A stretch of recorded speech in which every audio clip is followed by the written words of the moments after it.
Aries seekers, welcome back to the existential shift. And here we are, December. Has it been a year already? I'm still stuck in the 90s. I don't know about you, but to me the 90s were like 10 years ago. I know, it's weird. Time moves in mysterious ways. I claim that time isn't chronological as much as it is sentimental and emotional. Meaning we are experiencing time the way we feel about it. So if I love the 90s, it feels like yesterday.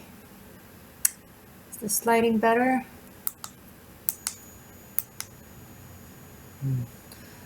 Let's say it is better. Okay, we're working with the Mythic Tarot. Sorry, blanked for a second.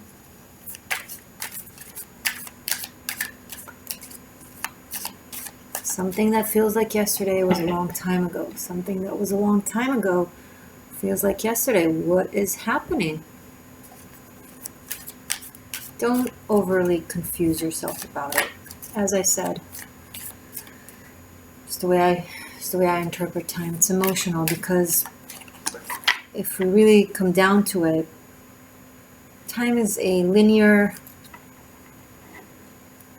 human invention, right? But it's not really chronological.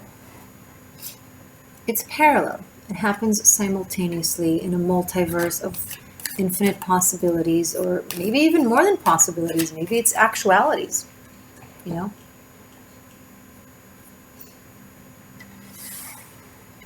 So there is a parallel universe to you that is living right now in the 90s. Dancing to Aqua. Not Aquarius, but Aqua the band. Like partying with Alanis Morissette. We can still party with Alanis Morissette, but you know, it's just the music back then. The music. The shows, how exciting it was to listen to a new album when it wasn't so available immediately right here on YouTube. Love YouTube, right? No offense. Did a lot of good. But there was something about, you know, the magic of going into a record store and consulting with the teenage guy or teenage girl that would work there, and you know, would either recommend something or won't, and you would follow their advice because that they were the music guru, you know. And then you would come home and you do your thing. And I was a kid at the time. Would have like the ceremony for any new album, and I would just listen to it.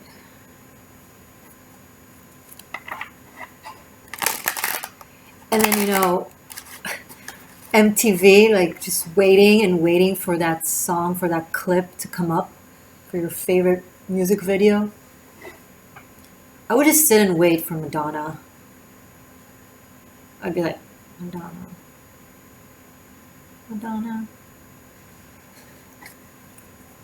Aerosmith. I don't know, why am I talking about this suddenly? Guys, I don't plan my videos. It's not like I waltzed around in my apartment and was like, I'm going to talk to Aries about the nostalgia of music in the 90s. No.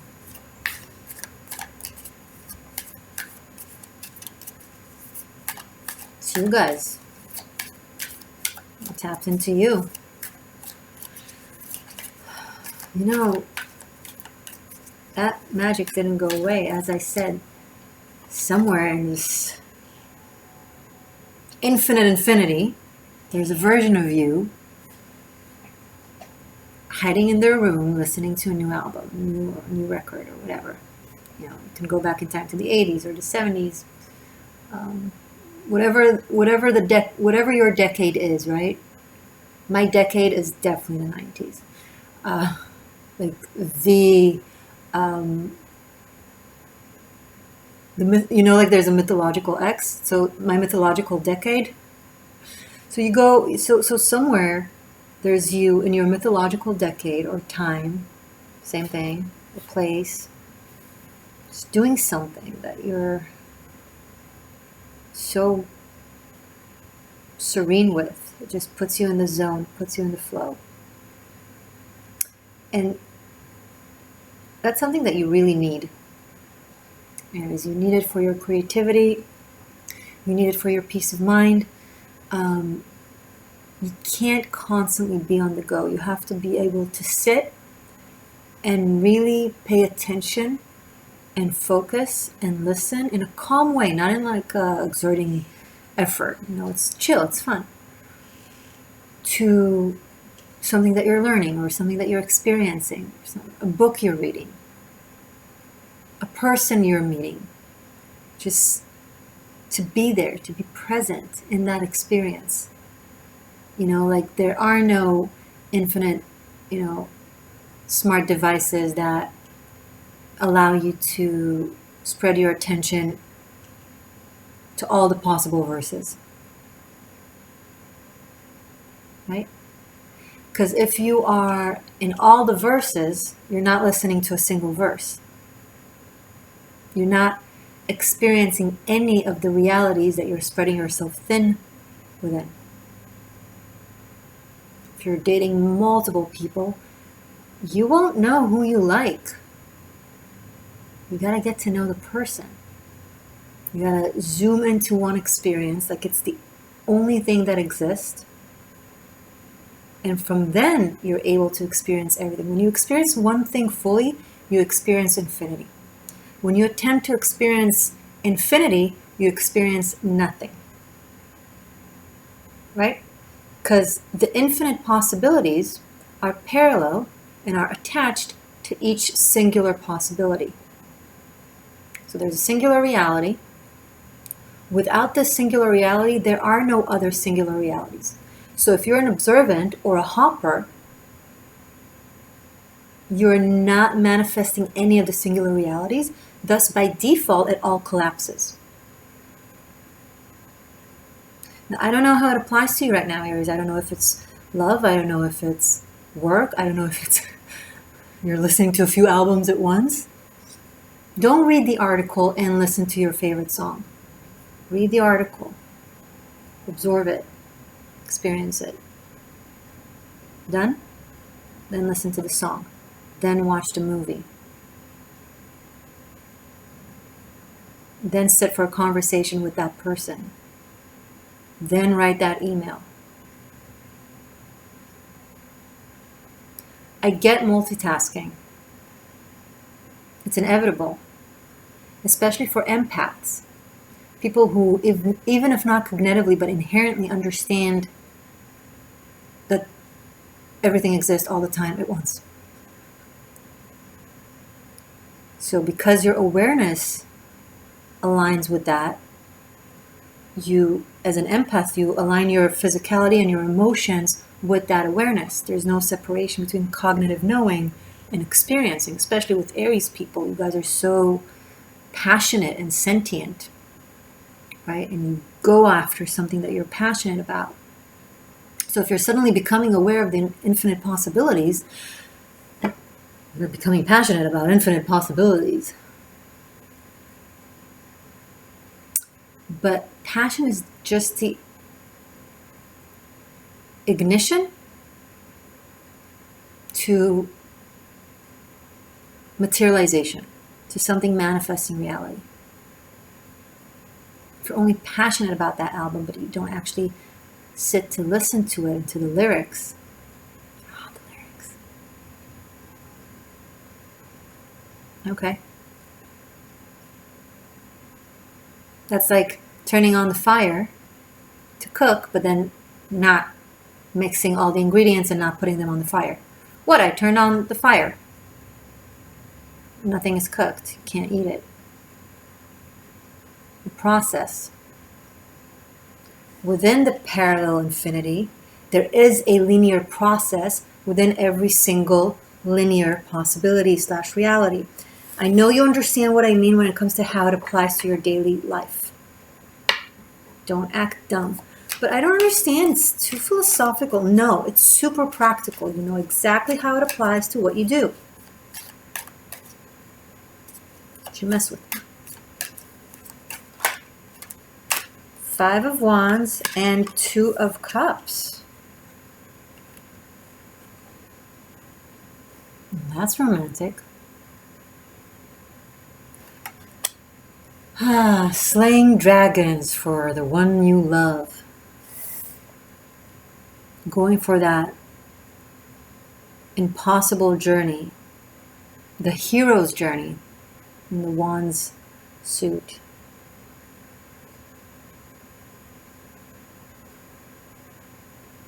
Jason wants to, here, this is Jason from the Greek mythology, wants to attain the golden flea. It's a sheep. The Holy Grail, right? And in order for him to get there, he needs to go through a journey of trials. And who's there right behind him? That's Medea. So in the story of the Suit of Wands, Medea and Jason fall in love, and she leaves her home country and she follows him on his hero's journey and becomes their hero journey. Trouble is, Medea was a known witch in the Greek mythology, but she was cursed with having sight, yet not having anyone believe her, right? So she would know what's coming, and she would try to warn people, but they wouldn't believe her or listen to her, so she wasn't able to change anything. And she tried to warn Jason about something, and he ignored her advice. He thought he could handle it, and she was like, yes, we want that golden flea, but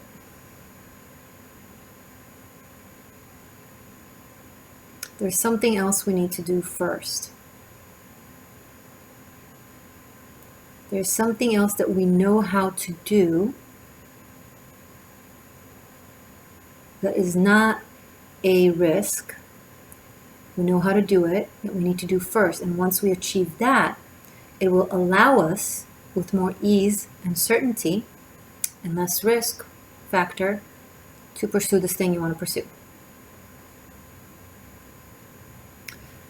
But for every hero's journey, there is a hero with a hero's complex. No, you don't need to tell me. I'm going to save you. You're not saving me. I'm saving the day. I know what to do. You will thank me later. I get that that's what you see, and I get you're always right, but not this time. Not this time, Oracle. Mm-mm. And Aries, this is not your pure intuition. This is your ego. If there's a wise advice at the moment, follow it. Especially if it comes from a wise woman, the archetype of Medea. Not Medusa, Medea. Don't confuse the two, although Medusa was a victim, not a monster. Let's not go into that.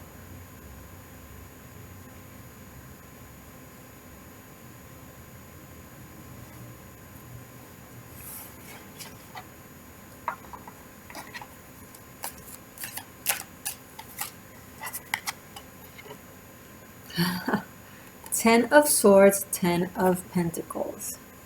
Priceless.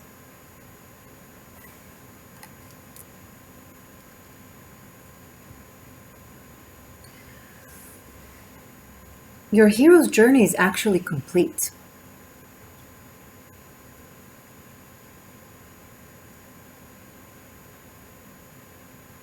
You don't have to go through yet another lesson, yet another heartache.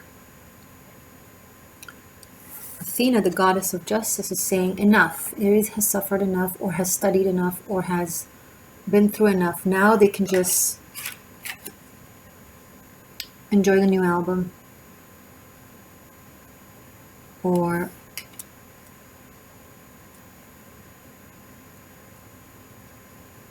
enjoy the new relationship or enjoy their new home, etc. Life is always about adventures and journeys.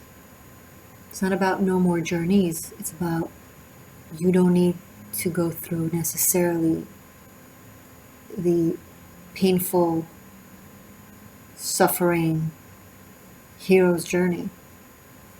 Many of you really found something within you that reminds you of the good old days, of how you felt when there wasn't much to worry about.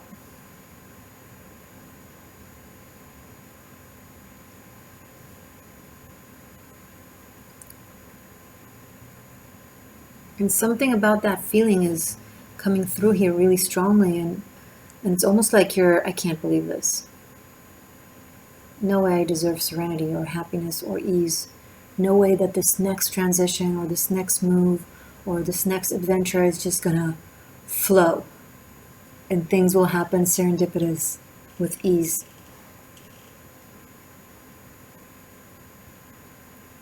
It's like you're shaking to the thought of a transition of some sort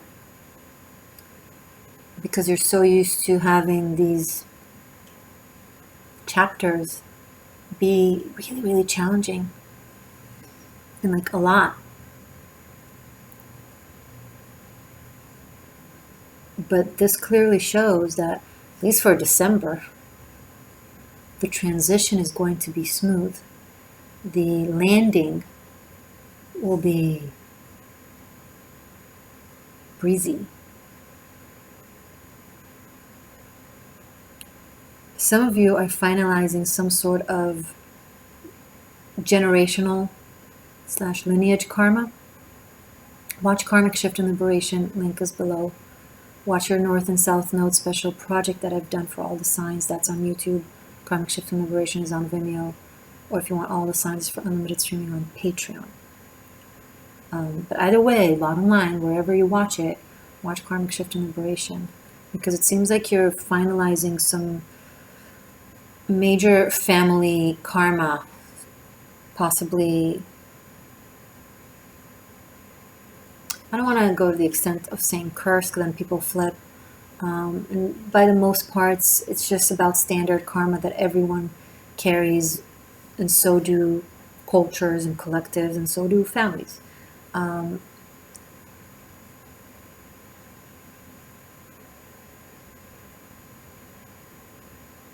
But if you've been on a solitary journey for a long time,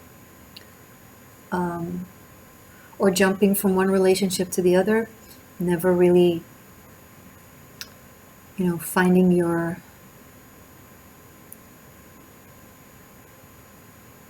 that feeling that you had during your nostalgic decade, right?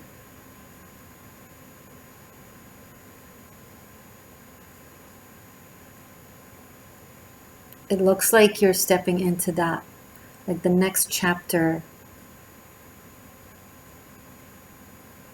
is more simple, And some of you are going to be like, that's boring. Then you've led a fortunate life if challenges were so joyous. But to people who are hearing me whose challenges have been and complexities have been excruciating, Hangman and the Sun here. That's a sigh of relief. Okay, the Hangman and the Sun. Let's look at this.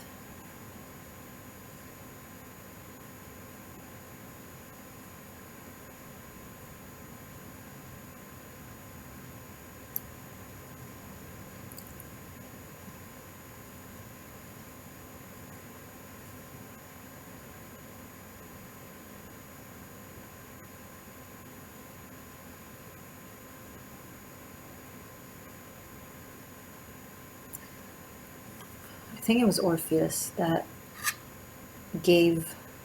stole fire from the gods and gave it to humanity, and then was punished for it by the gods to hang and to die every night again and again by being eaten by vultures or something like that. And eventually, after a very long time of and then coming back to life in the morning and repeat. After a very long time, he was dishonorated. What's the word? They decided to exonerate him, and he received a status of God in the Olympus. This here is Apollo, but never mind. Let's not be petty on the detail. I'm trying to express something here. So maybe you've done something good that no good deed goes unpunished, kind of thing. Maybe you've done something good that you paid a price for. Maybe you've stood up to your values, to your sense of justice, and you did something that cost you a heavy price. Now, exoneration and thrival, and actually being granted a lot of respect because of that. You know, to give a very simplistic extreme example, Jesus was crucified, ouch, but then became a holy martyr for thousands of years. You know, so something along those lines. I'm not saying you're crucified. It's not that. It's not even religious. It could be very mundane, but you're finally receiving respect and acknowledgement for something good that you did that just wasn't treated as such.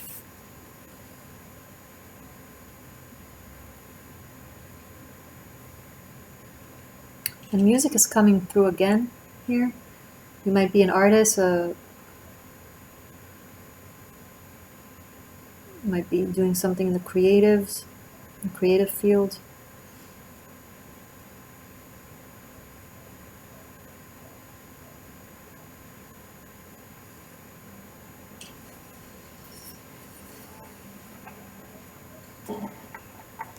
Something you worked very, very hard for.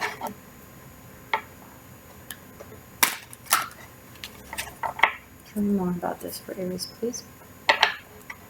For December. Happy holidays. And all that jazz. And all that jazz. I'm gonna rouge my lips and put my stockings up. And all that jazz. 12 points if you can tell me where this song is from. Hint, it's a musical. Some of you are going to correct me to it's a movie. You're also correct.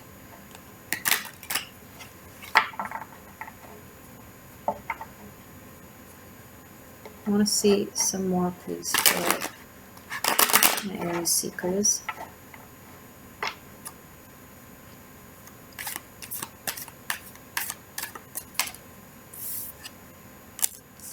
Knight of Swords. If you want to study tarot from me, check out Tarot Masterclass Bunkai. Link is in the description. Knight of Swords. Show me more. Queen of Wands, the Hermit.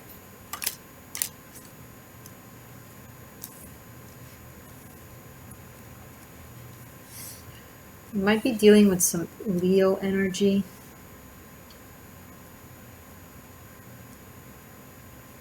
Could be someone with the zodiac sign of Leo, could be the archetype of Leo, leadership, creativity, rulership. Let me look at this.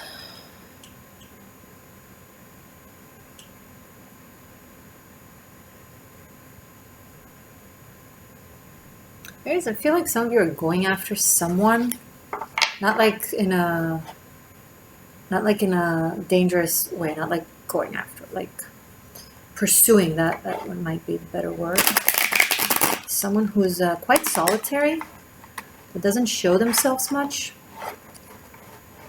Maybe they've taken their distance. Maybe they are in their own world. Maybe there's some sort of... I'm picking up a way shower. This is someone that shows the way to people, that, that holds the torch and guides people.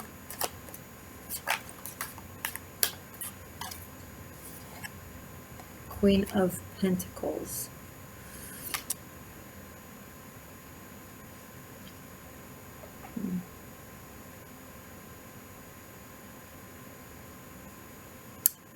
Two paths.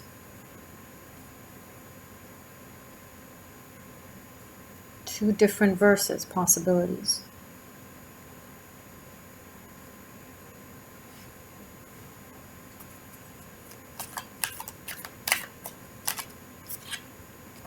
Strength. More Leo energy. Don't obsess about being being a Leo, guys. When I say Leo energy, again, the lions are coming through a lot. There's a lot of restraint here. Like, look, Queen of Wands has shackles over the lioness, and Hercules here is, taking over this lion. It's like the inner beastie instincts is being either suppressed or held, or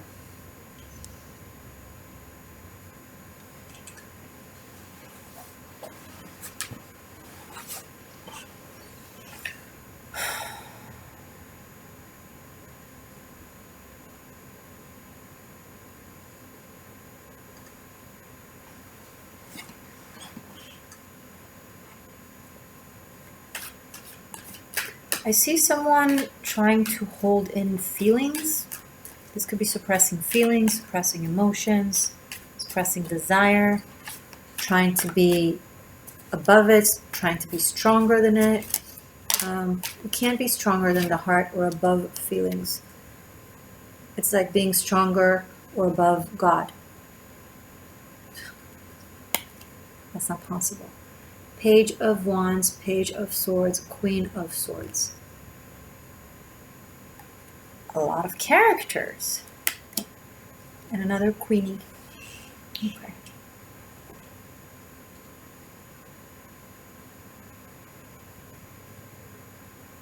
There's a lot of ideological and mental chatter. There's self-deceit, self-deflection, even self-gaslighting. Like, you tell yourself you don't think what you think. You tell yourself you don't feel what you feel. You tell yourself you don't know what you know, and you base it on all kinds of abstract ideas. It's not really working. I'm sorry. No.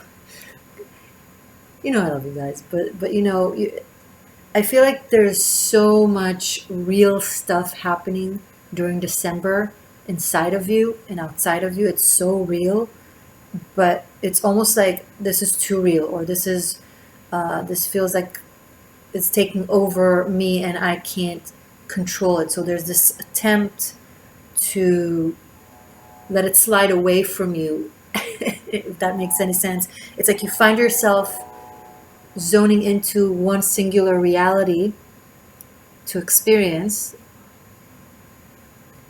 and you're like, oh no, it's too much. What about? But theoretically, there's this reality, and adventure-wise, there's this reality. Now, this is not in any way, shape, or form to convince you or coerce you to stay in a reality or a situation or a narrative that is not good for you, that doesn't make you happy.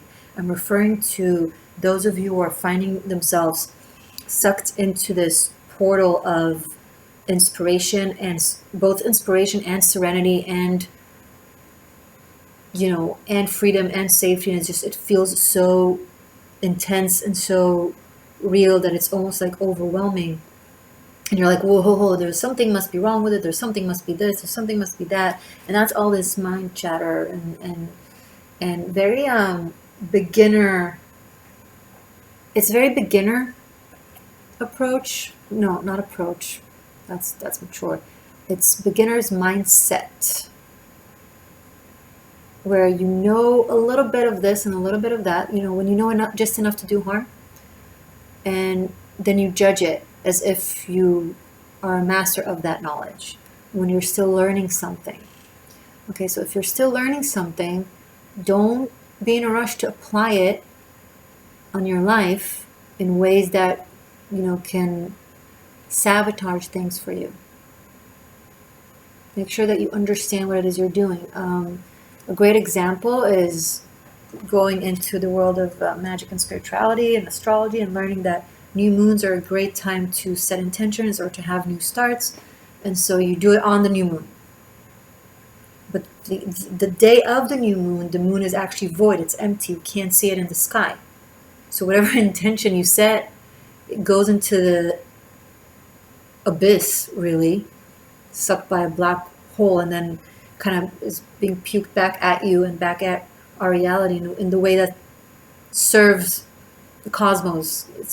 It's kind of weird. You never get it the way you want to get it. It's like, so, you know, when you know just enough to do harm, so generally you know that you set intentions on new moons, but you don't know the specifics of waiting 2-3 days until the moon is actually clear and seen in the sky. Just one little example. It could be many things. It could be when someone tells you that they do something, in your terminology, it's bad, but in their terminology, in the actual terminology, it's really good. But you interpret it in the wrong way because you read something somewhere in a source that is actually partial or not accurate. That's what I mean. That's what I mean. So be cautious and not. Ooh, something with the nodes of Gemini and Sagittarius. And December is the last month where the nodes are in Gemini and Saggy before the transition to Taurus and Scorpio. So I feel like something there is going to play out and stretch somehow. There's something you're gonna have to play out until Aqua season 2022, until like late January, early February somehow. There's like an in-between thing, like December, January, and possibly February, like more so December, January is like something of in between for you, like a transition of some sort where you have to let two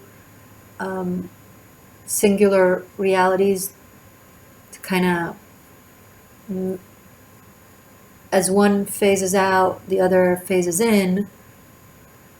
So it's that phase in, phase out type of moment in your life. So it might be a little confusing. You're going to have to be very clever with setting clear rules as to how it can work.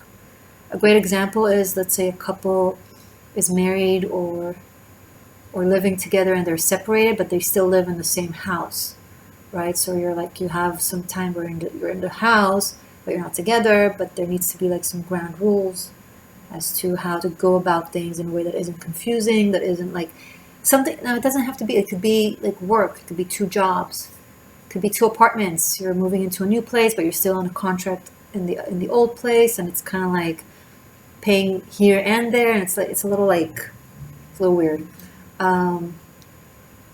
Yeah, something along those lines. I'm going to focus on your love life right now when I'm doing the extended. It's going to be a double pentagram, a look into you and your person of interest. It's available on Patreon for unlimited streaming all signs, and it's available on Vimeo. I hope you check out Patreon, and I hope you check out everything else in the description box. And if you're new, consider joining the Existential Shift by subscribing and pressing the like buttons and all that, but only if you feel inclined to, and if this has helped you and you've enjoyed it. Otherwise, you don't have to. I love you guys.